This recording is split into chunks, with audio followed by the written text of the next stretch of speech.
Avant leur départ demain en Afrique du Sud, les aigles ont été reçus par le président de la République par intérim. Dioncounda Traoré en a profité pour leur remettre un des symboles de la nation, le drapeau. Aux États-Unis, Obama nomme un républicain au Pentagone. Chuck Hagel, 66 ans, est un ancien sénateur républicain réputé par ses positions de franc-tireur pragmatique. Sport football, 4e sac pour Lionel Messi. À 25 ans seulement, le milieu de terrain argentin remporte le ballon d'or pour la 4e fois consécutive, une première dans l'histoire du football mondial. Mesdames, Messieurs, bonsoir et bienvenue dans cette édition que nous démarrons par ce communiqué de la présidence de la République sur la tenue des concertations nationales et la préparation de la feuille de route de la transition. Le président de la République informe l'opinion nationale et internationale que les concertations nationales prévues auront bel et bien lieu dans les meilleurs délais possibles et après une préparation minutieuse afin d'en garantir le succès escompté. À cet égard, la composition de la commission d'organisation sera inclusive. Les termes de référence, en particulier l'ordre du jour et la liste des participants, seront consensuels. Quant à la feuille de route de la transition, elle est en préparation. Un avant-projet a été déjà élaboré par le gouvernement. Il sera très prochainement communiqué à l'ensemble des forces vives de la nation ainsi qu'aux partenaires de notre pays pour avis. L'avant-projet enrichi des observations, recommandations et suggestions qui seront faites à cette occasion sera examiné en Conseil des ministres avant d'être transmis à l'Assemblée nationale pour adoption. Cette procédure est dictée par l'extrême urgence qui caractérise les deux volets essentiels de la feuille de route, à savoir la reconquête du nord de notre pays et l'organisation d'élections crédibles. Le président de la République s'est compté sur la bonne compréhension et le soutien de l'ensemble du peuple malien. Avant leur départ en Afrique du Sud, les aigles ont été reçus aujourd'hui par le président de la République par intérim. Dioncounda Traoré les a encouragés à faire mieux à cette édition de la CAN. Le capitaine de la sélection, Seydou Keïta, a reçu des mains du président de la République le drapeau national. Khalifa Nama Traoré était à la cérémonie. J'ai l'honneur et le très grand plaisir de vous remettre ce drapeau, le jaune rouge, les couleurs du Mali. Je suis sûr que vos camarades et vous-même, vous allez le porter très haut pendant toute la durée de la compétition. Les couleurs nationales remises à Seydou Keïta, le président Dioncounda Traoré a voulu par ces gestes transmettre aux aigles le message de soutien et de motivation de tout le peuple malien. Le président de la République par intérim a surtout exhorté les joueurs à faire mieux qu'en 2012. Je pense que vous avez compris tout l'intérêt que l'ensemble des Maliennes et des Maliens n'a cessé de manifester depuis votre dernière prestation à la Coupe d'Afrique des Nations. Cette prestation qui a été une prestation, disons, de haute facture, a donné beaucoup d'espoir aux Maliennes et aux Maliens. Et moi, je reste convaincu que c'était déjà très bien, mais que vous pouvez encore faire beaucoup plus. Surtout en ce moment où le pays, la nation a particulièrement besoin de votre apport. La situation dans laquelle nous nous trouvons, qui est une situation gravissime, je pense que le sport peut être un élément extrêmement important pour amener l'espoir, pour amener la cohésion et pour mettre, pourquoi pas, un peu de baume au cœur de tous ceux qui souffrent de martyrs au nord et au sud de ce pays. Je voulais vous dire simplement que nous comptons sur vous et que nous sommes prêts également de notre côté à mettre tout en œuvre pour vous accompagner à la hauteur de nos moyens, bien entendu, et compte tenu, bien sûr, de la situation que nous traversons. Je suis certain que Maliens comme moi, Maliens comme nous tous, vous comprenez que dans cette affaire, vous avez une mission qui va au-delà du sport. Vous avez une mission qui va au-delà du sport. Et je suis certain que vous en êtes conscient. Et que, bon, vous nous rapporterez peut-être le trophée. Nous sommes avec vous. Nous serons avec vous à chaque seconde. Et je suis sûr que vous relèverez le défi. Les Aigles sont bien conscients qu'une bonne prestation en Afrique du Sud pourrait donner du bonheur à bon nombre de Maliens, surtout en cette période de crise. On sait qu'on va aller à la Coupe d'Afrique, en sachant que notre pays traverse un moment très difficile, très compliqué. On sait que le football peut être un moyen, en tout cas un atout de joie, de compassion. On va essayer de faire le maximum pour tous les pays entiers. Parce que les gens souffrent au nord, mais la vie est très difficile aussi à Bamako et dans les autres régions. Nous, on va essayer de faire le maximum sans se mettre la pression, essayer de jouer au football le mieux possible, essayer de gagner, en sachant qu'en gagnant nos matchs, certainement les gens au nord et à Bamako vont être heureux. Et j'espère aussi qu'on aura la chance avec nous, parce que ce soit nous les joueurs et aussi notre pays, on a besoin de ça en ce moment. Que le bon Dieu nous donne la paix. Le Mali débutera la CAN contre le Niger le 20 janvier, avant de jouer contre le Ghana le 24 et le 28 janvier face à la République démocratique du Congo. Cet autre communiqué, le président du comité militaire de suivi de la réforme des forces de défense et de sécurité invite l'ensemble du peuple malien à ne pas céder non seulement à la propagande tendant à saper le moral de nos populations, mais aussi des fausses informations sur l'état de nos troupes et la situation sur le terrain. Dans le souci de vous édifier sur la situation à temps réel, vous serez périodiquement informés par nos structures spécialisées, profondément préoccupées par les activités visant à compromettre les acquis sur le plan national et international, précise que le seul souci du comité militaire reste et demeure la préparation des forces de défense et de sécurité pour les missions qui les attendent.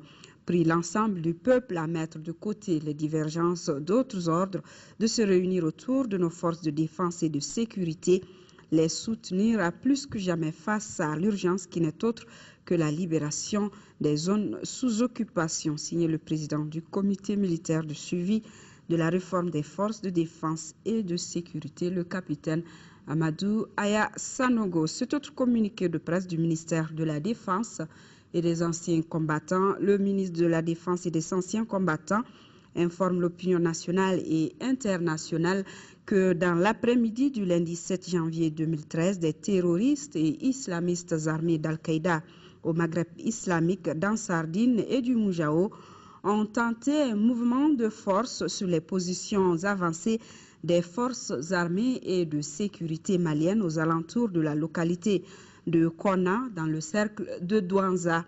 Les forces armées et de sécurité maliennes ont repoussé cette tentative d'attaque. Contrairement à certaines allégations diffusées, tous les effectifs des forces armées et de sécurité sont au grand complet sur la ligne de front et n'ont subi aucun dommage. À ce jour, nos forces tiennent fermement leur position. Le ministre de la Défense et des anciens combattants salue le comportement patriotique de nos soldats et les exhorte à poursuivre la mission. Le ministre appelle les populations à garder leur calme tout en les invitant à continuer à apporter leur soutien indéfectible aux forces armées et de sécurité du Mali. Plutôt la mort que la honte. Pour une sortie de crise, les Maliens doivent se retrouver autour d'une même table et parler le même langage. C'est l'avis d'une coalition pour les concertations nationales immédiates et souveraines. Cette coalition vient d'élaborer une plateforme dans laquelle elle demande la tenue sans condition et sans délai des assises nationales. Le contenu du document a fait l'objet d'une conférence de presse. La coalition s'est aussi prononcée sur le vote par l'Assemblée nationale de la feuille de route du gouvernement de transition. Le reportage de Bourama Traoré. Encore un appel au dialogue maliano-malien sur la crise institutionnelle et sécuritaire. Il vient d'une nouvelle coalition de plusieurs regroupements politiques. La coalition a rencontré ce jeudi la presse. L'objectif est de partager avec les confrères le contenu de sa plateforme, un document dans lequel elle exige la tenue sans délai des assises nationales et fixe même les dates. Les concertations nationales souveraines doivent se tenir immédiatement et sans condition du 10 au 15 janvier 2013. Ces résultats sont réputés d'application obligatoire et immédiate. Si les concertations nationales ne se tiendraient pas à ces dates, que va-t-il se passer? Principale question à laquelle se sont intéressés les confrères. En réponse, le conférencier dira sans précision que d'autres dispositions seront prises pour la satisfaction de cette revendication. Le professeur Younous Amédiko précise également que la coalition s'oppose à l'adoption de la feuille de route du gouvernement par l'Assemblée nationale. Nous sommes déterminés à nous opposer par tous les moyens de droit à toute tentative de faire adopter tout projet de loi par une Assemblée nationale ne détenant plus le suffrage universel. Pour se faire entendre, la coalition prévoit l'organisation d'un sitting à la place de l'indépendance et d'une marche pacifique. Des activités contenues dans la plateforme paraphée par les représentants des regroupements membres de la coalition. Le président du CNID Fasso Iruaton a rencontré la presse ce matin avec les journalistes. Il a partagé les points de vue de son parti sur la situation au Mali. Maître Moutagatal pense qu'une sortie de crise passe impérativement par l'union sacrée de tous les Maliens autour des institutions de la République. Ibrahim Traoré, reportage. Le président du CNID Fasso Iruaton monte au créneau pour dénoncer les agendas particuliers et les ambitions personnelles qui se dessinent au Mali. Moutagatal estime que la maison paternelle continue à brûler. La question, dit-il, n'est pas de savoir qui a mis le feu, mais comment éteindre l'incendie, ce qui passe impérativement, selon lui, par une union sacrée de tous les Maliens autour des institutions de la transition. Que tous les Maliens s'entendent, s'organisent, conjuguent leurs efforts pour aider le président de la République, le Premier ministre et son gouvernement, l'Assemblée nationale, les forces armées de sécurité et les autres institutions. C'est à ces prix et à ces prix seuls que nous pourrions créer les conditions de résorber la crise institutionnelle et de faire face à la libération des régions aujourd'hui sous occupation. Les Maliens n'ont que trop souffert. Que les discours cèdent enfin la place aux actes, soutient le président du SNID. S'exprimant sur la situation au nord du Mali, Moutagatal pense qu'aujourd'hui, les groupes armés ne seront sensibles qu'à un véritable coup de force. Ces négociations ne pourront aboutir que si nous préparons la guerre. C'est triste à dire, mais vous ne pouvez pas demander et croire que gentiment, quelqu'un qui a pris les armes contre son propre pays partira parce que quelqu'un de bien gentil vient de lui demander tout aussi gentiment. D'autres sujets ont été abordés au cours de cette rencontre, notamment la tenue d'un débat national qui reste d'actualité pour le CNID Fasso Iruaton. Le parti invite également le gouvernement à travailler davantage pour faire face aux problèmes de l'école, de l'emploi des jeunes ou encore à la situation humanitaire à travers tout le pays. Le centre hospitalo-universitaire du Point G dispose désormais de 2 nouveaux incinérateurs biomédicaux. Ils ont été remis cet après-midi au ministre de la Santé par le directeur de Total Mali. Ces équipements qui ont coûté plus de 9 millions de francs CFA ont une capacité de 500 kg de déchets biomédicaux par heure. Le compte-rendu de Abdrahman Mega. Pour mieux traiter n'importe quelle maladie, il faut être dans un cadre propre dégagé de toute saleté. Voilà le message fort compris par Total Mali à travers ce don d'incinérateurs. D'un coût total de plus de 9 millions de francs CFA, ces 2 équipements destinés à incinérer les déchets biomédicaux se composent chacun d'un dynamomètre, d'un système combustible et d'un incinérateur.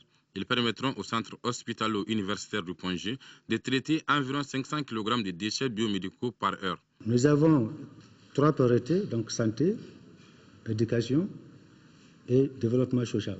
Au-delà des symboles, Total Mali réaffirme son engagement d'interprète citoyen qui continuera à contribuer à l'amélioration au bien-être des populations maliennes. Ce don, selon le ministre de la Santé, Zoumana Makadi, s'inscrit parfaitement dans le cadre des actions urgentes de son département.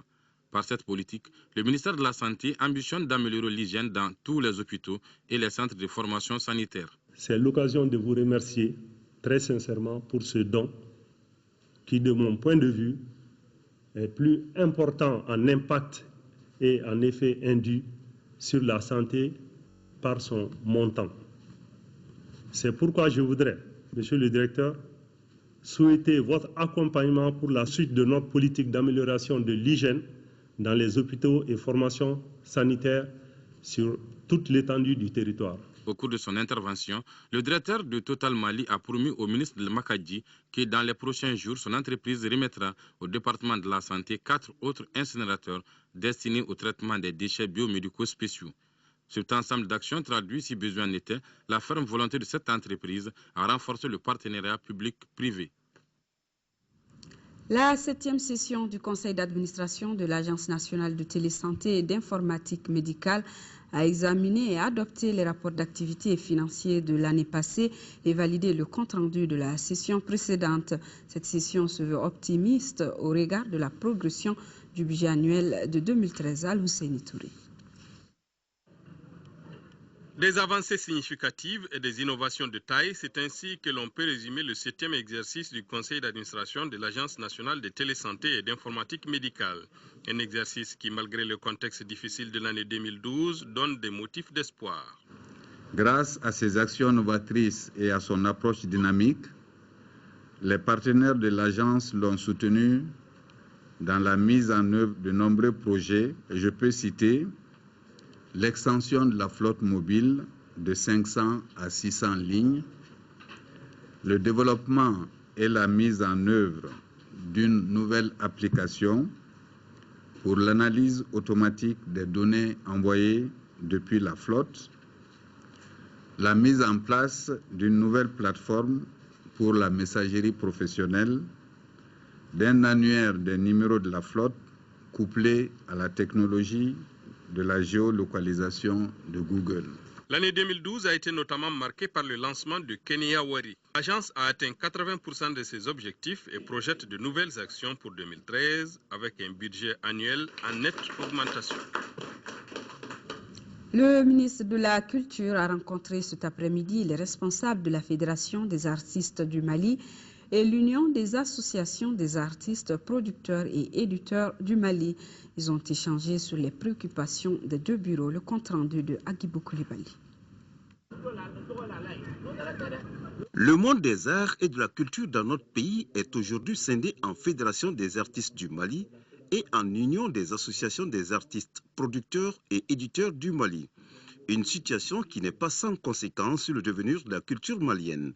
C'est pour cette raison que le ministre de la Culture a voulu rencontrer les deux bureaux pour un échange fructueux. C'est seulement dans l'union de l'ensemble des artistes, de l'ensemble des acteurs et des opérateurs culturels que nous atteindrons ces objectifs. Mon souhait aurait été de vous retrouver tous ensemble. J'espère que ce n'est que partie remise, pour m'adresser à vous tous ensemble, partager avec tous ensemble, créer cette union des cœurs et des esprits dont ce pays, en dehors de notre sphère, a tant besoin aujourd'hui. Occasion pour les deux structures d'expliquer au ministre Maïga leurs préoccupations. On a des problèmes de subvention pour le fonctionnement de la fédération et aussi d'une manière générale les artistes ont beaucoup de problèmes, surtout les artistes musiciens et les cinéastes pour la piraterie, donc c'est un manque à gagner pour la musique malienne, donc ça c'est des problèmes qui nous préoccupent. On nous a promis de nous rencontrer pour que nos cahiers de doléances que nous avons présentés à la dernière réunion à l'Assemblée générale, nous puissions les reprendre et avec lui discuter et enfin de trouver des voies et moyens pour en tout cas permettre aux artistes de rentrer dans leurs droits. La visite guidée des locaux du siège de la FEDEMA a été l'un des temps forts de cette rencontre du ministre de la Culture avec les artistes du Mali.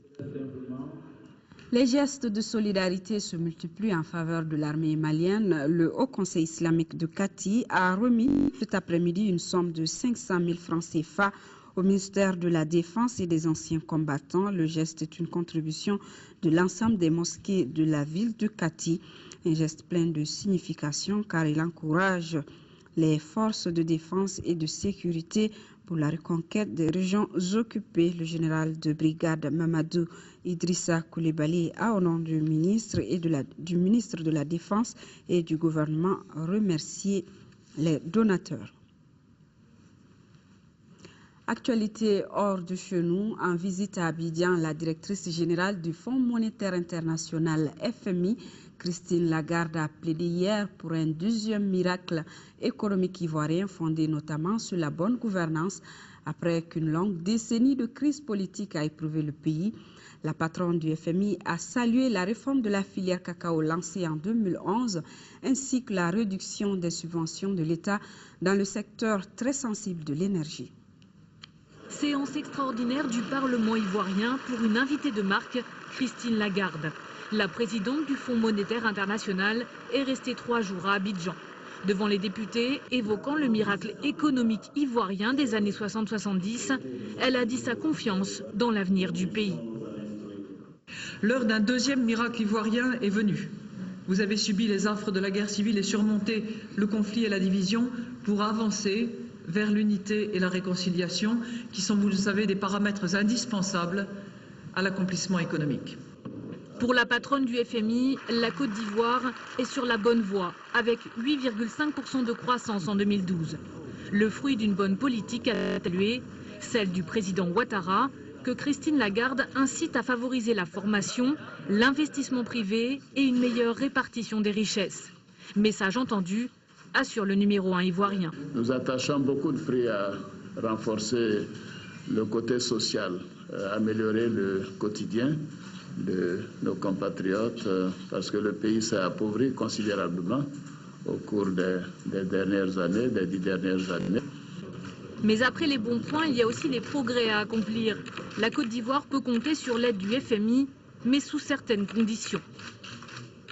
Ça signifie d'abord extirper la corruption du corps politique et centrer et renforcer le rôle de l'État dans ses compétences primordiales, à savoir promouvoir la stabilité économique, garantir les services sociaux de base à tous les citoyens, offrir un environnement propice à un secteur privé dynamique et prospère. Enfin, Christine Lagarde souligne l'importance de parvenir à la réconciliation nationale en Côte d'Ivoire. Elle rappelle que la sécurité reste l'un des grands points faibles de l'Afrique de l'Ouest. Le président centrafricain François Bozizé a déclaré aujourd'hui à Bangui qu'il ne voulait pas négocier son départ réclamé par la rébellion qui tient la majeure partie du pays. Les délégations du pouvoir et de l'opposition de Centrafrique ont rejoint ce jour à Libreville les représentants de la rébellion pour engager de cruciales et difficiles négociations de paix sous l'égide des pays d'Afrique centrale. À quelques heures de l'ouverture des négociations de paix entre pouvoir et rébellion, le cœur politique de la Centrafrique bat désormais à Libreville.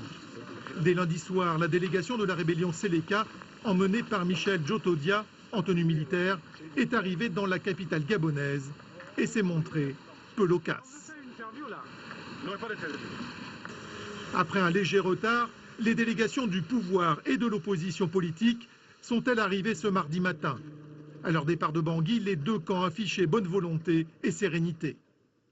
Mais nous partons avec beaucoup d'optimisme, avec la conviction que de cette rencontre, des décisions importantes seront prises pour que la paix revienne définitivement dans notre pays. Nous allons dans l'esprit de démocrate. Qu'il s'agisse du gouvernement, qu'il s'agisse de l'opposition démocratique, qu'il s'agisse des rebelles, nous sommes battus pour faire doter notre pays d'une constitution que tout le monde aujourd'hui tient à faire respecter. Et donc c'est autour de cela que nous allons discuter. L'avenir du président Bozizé, qui a rencontré lundi son homologue congolais, médiateur dans la crise centrafricaine, sera au cœur des négociations. Les rebelles qui contrôlent la majorité du pays exigent son départ, alors que le président centrafricain veut mener à terme son deuxième mandat, c'est-à-dire rester au pouvoir jusqu'en 2017. Aux États-Unis, Barack Obama renouvelle son équipe de sécurité. Il a nommé hier un républicain au Pentagone et un de ses proches à la tête de la CIA. Ces nominations sont cruciales pour le deuxième mandat du président américain qui a demandé au Congrès de les confirmer rapidement. Le président américain a procédé lundi à 2 nominations au sein de son équipe, donnant le ton des politiques de défense et de sécurité qu'il entend mener au cours de son deuxième mandat.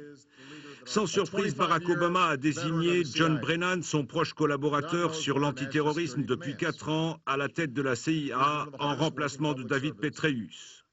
Plus inattendue est toutefois la désignation du sénateur Chuck Hagel en remplacement de Leon Panetta à la tête du Pentagone. À 66 ans, ce républicain, vétéran de la guerre du Vietnam, est réputé pour ses positions de franc-tireur pragmatique. Accusé de tiédeur à l'égard d'Israël, il s'est illustré par son opposition aux guerres d'Afghanistan et d'Irak et aux perspectives d'une guerre avec l'Iran. Chuck sait que la guerre n'est pas une abstraction. Il comprend qu'envoyer les jeunes Américains se battre et saigner dans la poussière et la boue est quelque chose que nous ne faisons que lorsque c'est absolument nécessaire. C'est reconnaître que quand il s'agit de défendre notre pays, nous ne sommes ni démocrates ni républicains, nous sommes américains. Même si ces nominations doivent encore être entérinées par le Sénat, Chuck Hagel s'est aussitôt montré disponible. Je suis reconnaissant de l'opportunité qui m'est donnée de continuer à renforcer notre pays et les alliances de notre pays et faire avancer la liberté, la morale et l'humanisme, et de construire un monde meilleur pour le genre humain. Chuck Hagel s'est efforcé d'assurer Israël de son soutien total, mais sa nomination est perçue comme un défi par le Premier ministre israélien qui a rappelé ses priorités. Le grand danger pour le monde ne vient pas des Juifs qui construisent dans notre capitale ancestrale, Jérusalem. Il vient des armes nucléaires iraniennes, ces armes qui se construisent en Iran. Il vient d'armes chimiques en Syrie qui tomberaient en de mauvaises mains. Barack Obama a en tout cas demandé au Sénat d'entériner au plus vite ces nominations pour que le pays et les Américains restent en sécurité.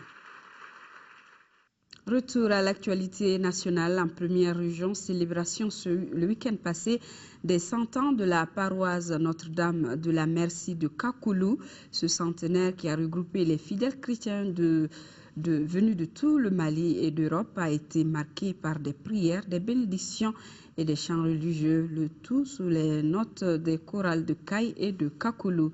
Cette grande cérémonie a aussi enregistré la présence de l'archevêque de Bamako, Jean Zerbo, et du père Bob Idriss, un père belge qui a servi l'église dans 5 ans. Il y a 100 ans, la bonne nouvelle de Jésus-Christ est parvenue sur la terre de Kakoulou. Cependant, c'est à Dingira que les pères du Saint-Esprit étaient d'abord installés il y a 120 ans. À leur suite, la paroisse a été transmise aux pères blancs qui, en 1913, l'ont transférée à Kakoulou. 3 prêtres sont issus de la paroisse de Kakoulou, feu l'abbé Pierre Kanouti, feu l'abbé Sylvain Camara et aujourd'hui l'abbé Sylvain Camara Junior. Ce centenaire a débuté par la bénédiction de la grotte dirigée par le père Bob Idriss, venu de la Belgique. Cet homme a passé 50 ans de sa vie ici, dans la région de Caille, pour véhiculer le message du Christ.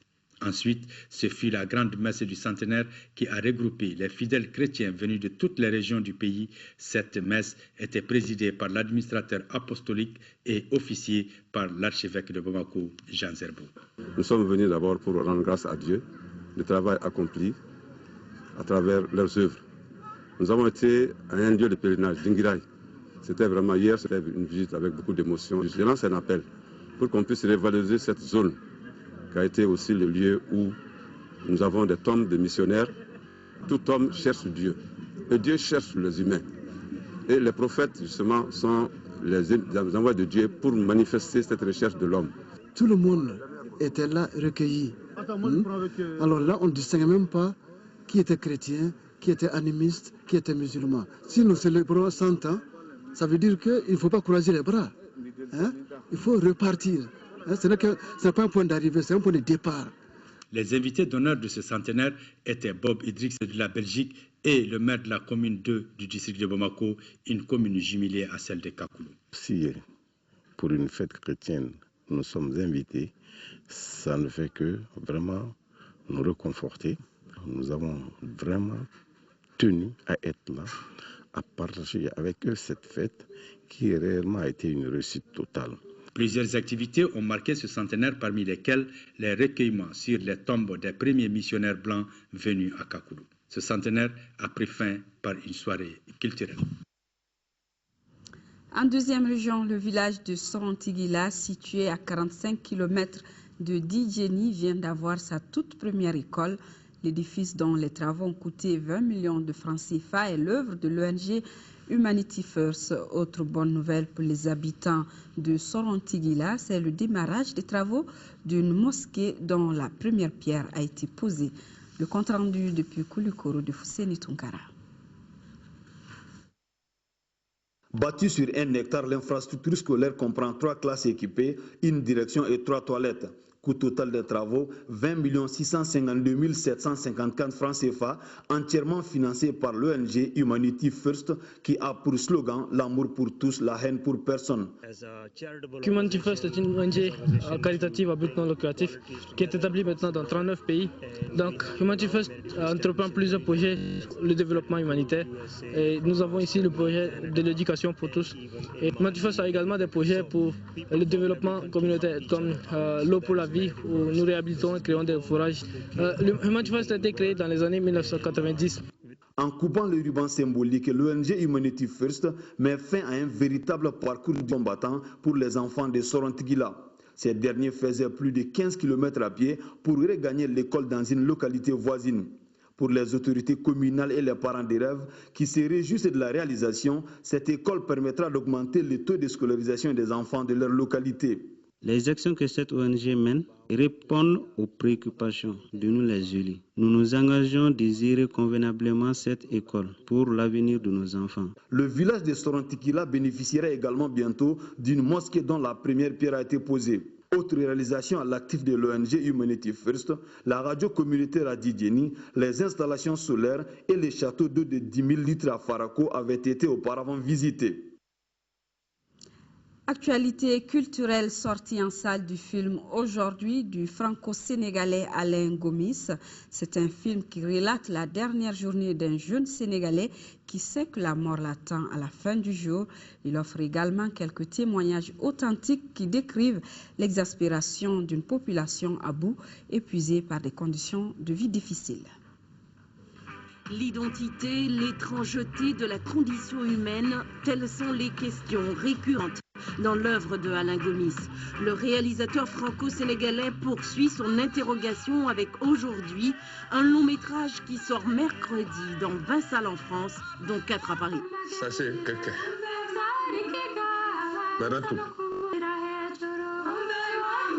Nous sommes reconnaissants à Dieu de pouvoir dire au revoir à sa fille. Aujourd'hui, c'est la dernière journée sur Terre d'un homme, une célébration du présent. Et c'est pas tellement un film sur la mort, c'est surtout un film sur la vie, quoi. C'est un film qui célèbre la vie. Et donc voilà, c'était s'interroger avec ce personnage sur qui a la possibilité de dire au revoir, qui a la possibilité de faire le point. De faire le point, de repasser sur sa vie, de revoir les personnes importantes dans sa vie, de revoir son premier amour. Et ta femme ? Tu aurais pu l'amener, histoire que je la tue. Derniers adieux, dernière visite, autant d'occasions pour le réalisateur de faire passer son personnage du drame à la tragédie au cours d'une déambulation dans la ville de Dakar. Il y a cette proximité tout le temps entre le tragique et le comique. Il y a à la fois une grande légèreté, à la fois une grande profondeur. Le film il est conçu comme un voyage dans le temps, comme un voyage dans l'espace et dans la ville de Dakar. Voyage mental, voyage physique que le spectateur fait aussi, car l'homme est quasiment muet face à l'imminence de la fin. En revanche, il écoute, il regarde, et le spectateur avec lui, les multiples petits détails du quotidien. D'où une impression de flotter savamment organisée par le réalisateur, pour qui faire un film, c'est faire partager une expérience dans laquelle l'intensité vaut bien l'action. Cette information qui vient de nous parvenir, les 23 aigles qui doivent participer à la CAN 2013 sont connus. La liste a été dévoilée ce soir à l'issue du match amical entre l'équipe A et B. Mahamadou Diarra Djila, Abdou Traoré, Germain Berthier, Tongo Ahmed Doumbia et Moustapha Yatabare n'ont pas été retenus. Suivons ensemble la liste avec le sélectionneur Patrice Carteron. Ses propos sont recueillis par Khalifa Naman Traoré. Le groupe des 23 retenus,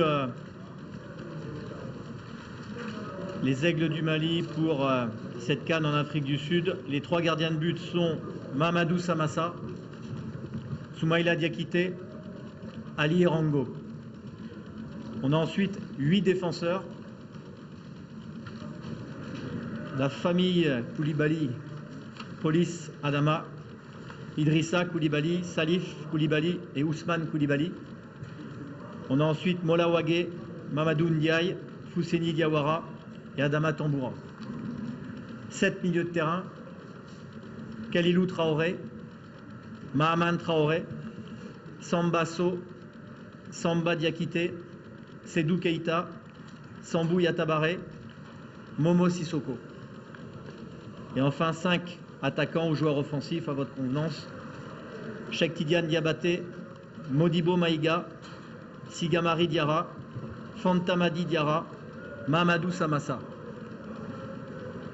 Les 5 joueurs qui ne sont pas dans le groupe, Tongo Doumbia, Moustapha Yatabare, Abdou Traoré, Germain Berthier, et une pensée particulière pour Djila Diarra, qui est blessé et ne peut pas participer à la compétition et qui, durant ces derniers jours, est resté avec le groupe afin de transmettre ce qu'il avait à transmettre à ses coéquipiers.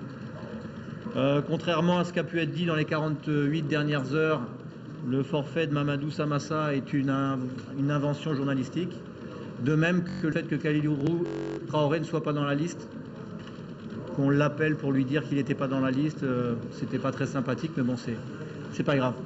Voilà un petit peu ce que je peux vous dire comme info. On s'envolera à partir de demain pour l'Afrique du Sud à Port-Elizabeth, comme vous le savez.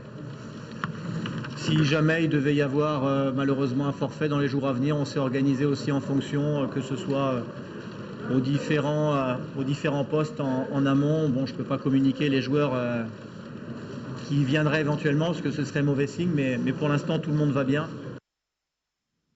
Voilà les 23 aigles qui participeront donc à la CAN 2013 en Afrique du Sud. Une liste donnée ici par le sélectionneur national Patrice Carteron. Et il faut retenir que Mahamadou Diarra Djila, Abdou Traoré, Germain Berthier, Tongo Ahmed Doumbia et Moustapha Yatabare n'ont pas été retenus.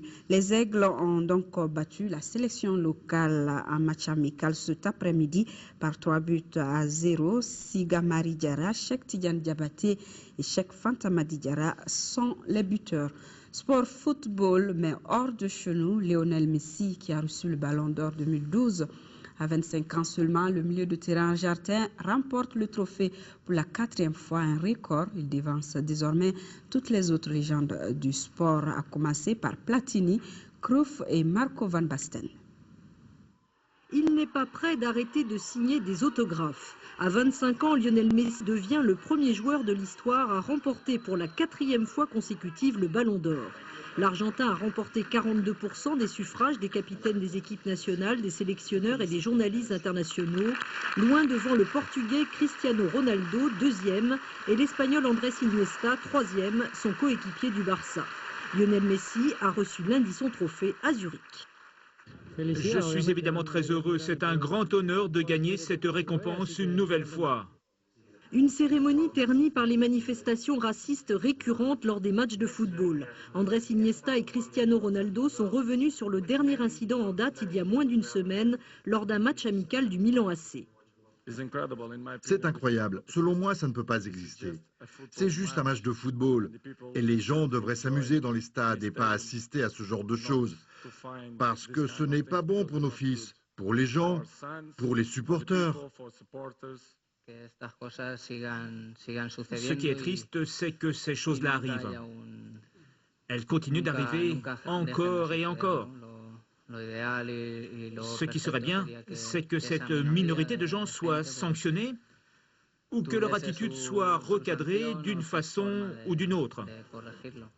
Au-delà des mérites de l'attaquant argentin qui totalise 91 buts inscrits toutes compétitions confondues l'année dernière, nombreux sont ceux qui déplorent l'incongruité d'une récompense individuelle dans un sport collectif. Un trophée qui, une fois de plus, fait la part belle aux attaquants au détriment des autres postes de joueurs, 11 attaquants sur les 23 présélectionnés pour le Ballon d'Or 2012.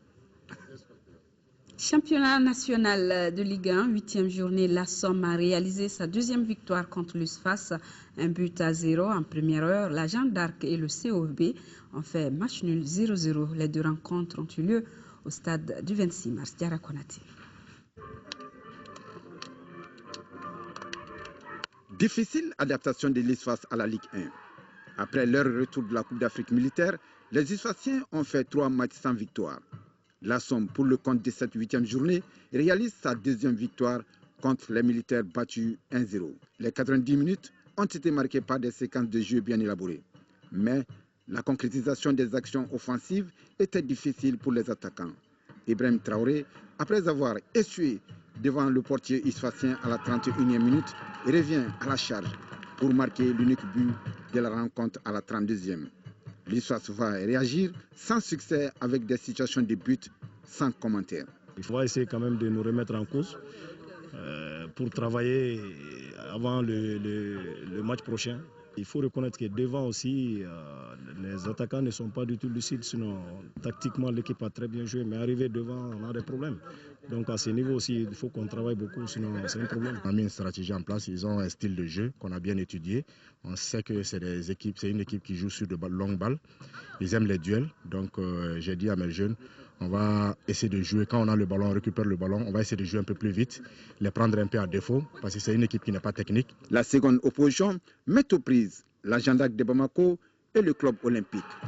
Les Olympiens, après leur dure bataille en déplacement 2-1 face à l'AS Bagadjan, le COB n'arrive pas à se remettre contre la LIA, après quelques occasions de but manquées dans une rencontre musclée. La Jeanne d'Arc et le club olympique se neutralisent finalement. 0-0, score final. Les acteurs ne mettent plus les séances d'entraînement à profit. On s'entraîne beaucoup devant les buts, mais au match, ça n'arrive pas à donner fruit, quoi. Vous voyez, moi-même, j'ai raté plus de 3. Aujourd'hui, j'ai beaucoup de regrets quand même, oui. Chaque fois, en entraînement, nous, on travaille dans les buts. Mais dans le football, aujourd'hui, malien, vraiment, dans les buts, ça ne va pas. Chaque fois, on essaie de marquer le but. On ne sent même pas qu'il y a des attaquants devant. Mais on est là à travailler, ça va marcher, Inch'Allah. L'application et l'engagement des joueurs dans le jeu restent déterminants dans la victoire. Il existe désormais un système de transfert d'argent de la France vers la région de Caille, un système mis en place par le CAMID, Centre d'appui à la microfinance et au développement en partenariat avec la BDE et ADA, appui au développement autonome de Luxembourg. Pour en savoir davantage, suivez un reportage de Siaka Konaté tout juste après ce journal. Je vous reprends ce communiqué du ministère de la Défense et des anciens combattants. Le ministre de la Défense et des anciens combattants informe l'opinion nationale et internationale que dans l'après-midi du lundi 7 janvier 2013, des terroristes et islamistes armés d'Al-Qaïda au Maghreb islamique dans Sardine et du Moujao ont tenté un mouvement de force sur les positions avancées des forces armées et de sécurité maliennes aux alentours de la localité de Konna dans le cercle de Mopti. Les forces armées et de sécurité maliennes ont repoussé cette tentative d'attaque. Contrairement à certaines allégations diffusées, tous les effectifs des forces armées et de sécurité sont au grand complet sur la ligne de front et n'ont subi aucun dommage. À ce jour, nos forces tiennent fermement leur position. Le ministre de la Défense et des anciens combattants salue le comportement patriotique de nos soldats et les exhorte à poursuivre la mission. Le ministre appelle les populations à garder leur calme tout en les invitant de contribuer à apporter leur soutien indéfectible aux forces armées et de sécurité du Mali. Fin de ce journal. Merci pour votre attention et merci de rester de cœur et d'action avec nos parents des régions sous occupation. Ne les oublions pas. Bonsoir et à demain.